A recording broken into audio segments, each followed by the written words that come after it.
Hemit Patel, and he's going to be talking about the importance of diversity in thoughts and its open disclosure. Give it up for Hemit, guys.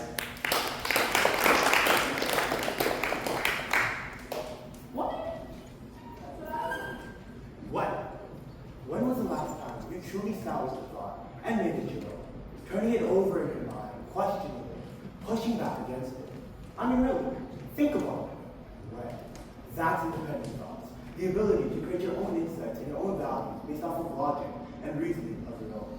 It means not being tied down, not being restricted by external influences or popular opinions.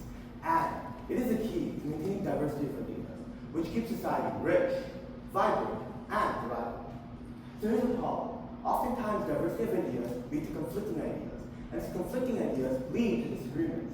To resolve these disagreements, we as a society often use violence, wars, and persecution. History over and over has proven this.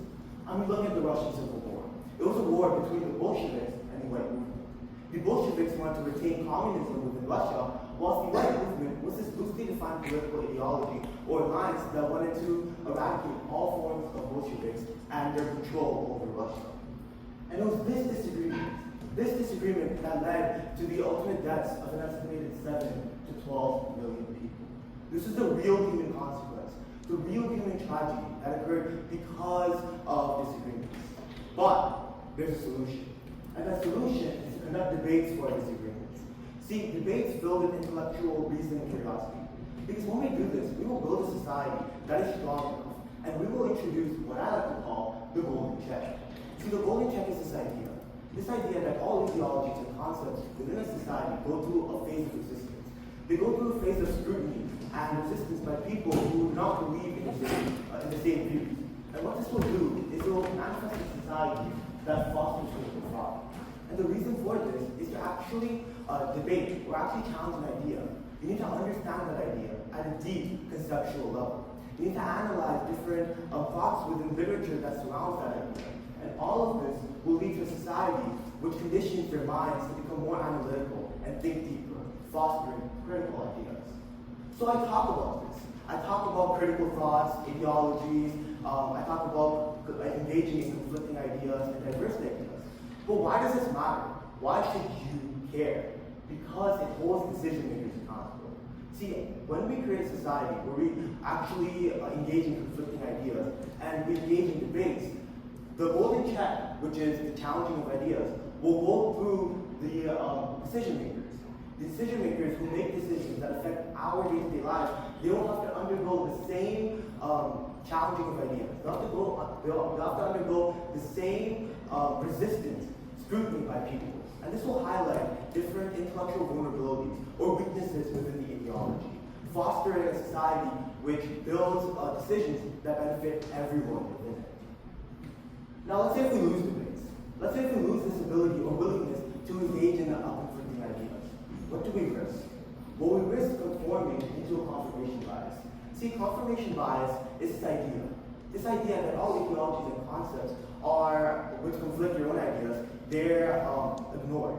And they're ignored for the sole cause, the sole reasoning because they're conflicting. It's like having a mental filter or cognitive bias which filters out any ideology or concept that doesn't affirm your own beliefs. And this is a problem. This is a problem because it reinforces echo chambers. See, echo chamber is an environment where a singular belief structure thrives. And this truly is a very big ill into society because it leads to the willful ignorance of diverse ideas which shape society, but because they're conflicting, we ignore them. And all of this fosters a society which does not hold their decision makers accountable. Because to actually hold these people accountable, hold political leaders accountable, you need to understand their perspectives, even if they're conflicting, and you need to actually engage in meaningful debate to figure out different ways to improve their ideas or to hold them accountable to them. Now, I have a question for everybody. How many of you use social media? You can just raise your hands. I have respect for that, right? A lot of you use social media. In fact, I use social media too. Social media is the reason I was able to give this TEDx talk.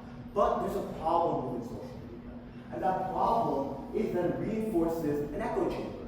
See, oftentimes, within our For You pages or our Explore pages, they're specifically designed to reinforce echo chambers as they feed you with relatable content that reaffirms your own beliefs. But this also comes at the cost of building that confirmation bias and strengthening your confirmation bias.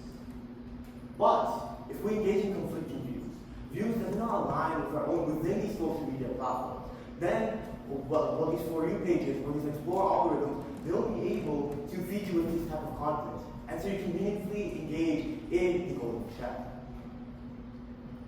So why should you care? Again, why should you care about echo chambers or confirmation bias? Because if we build a society built upon echo chambers and confirmation bias, we will foster authoritarian control. Or authoritarian regimes truly thrive within a society that has echo chambers. And this is because we're forcing people to conform to the ideologies and concepts of the echo chamber. People who have diverse views, they cannot actually dissent. They cannot challenge their own ideas. And so this leads to the lack of accountability within leaders. This leads to the apathy to diverse perspectives and ideas which shape our society. But since leaders don't like it, they're not actually implemented within society. Now, I want to talk about Fahrenheit 451. See, Fahrenheit 451 is a book that was written by Ray Bradbury in the 1950s. And the reason why this book is so influential is because it actually, within the society, it fosters authoritarian control. See, within this dystopian society, everybody burned books. Nobody liked books, and society became disillusioned to it. And this led to the authoritarian control to foster because the government took advantage to the citizens' apathy to conflicting ideas. Because if you think about it, books have conflicting ideas. They have ideologies and concepts that might differ wildly from your own. But if we build a society that is ignorant to these books, that is ignorant to this diverse idea, then the government took control. So within this society, they took control of that vulnerability within society. And so that led to authoritarian control truly fostered. So why does this matter? Why should you care about confirmation bias or anything else? It's because we need to build a society that is strong within its own ideologies and that builds a society away from confirmation bias. So if there's just one thing that you should take from this presentation, it is to think for yourself. Don't let the difficulty of thoughts get you. Because remember, if we burn everything that makes us uneasy, one day we'll have nothing left but the ashes of our own. Thank you.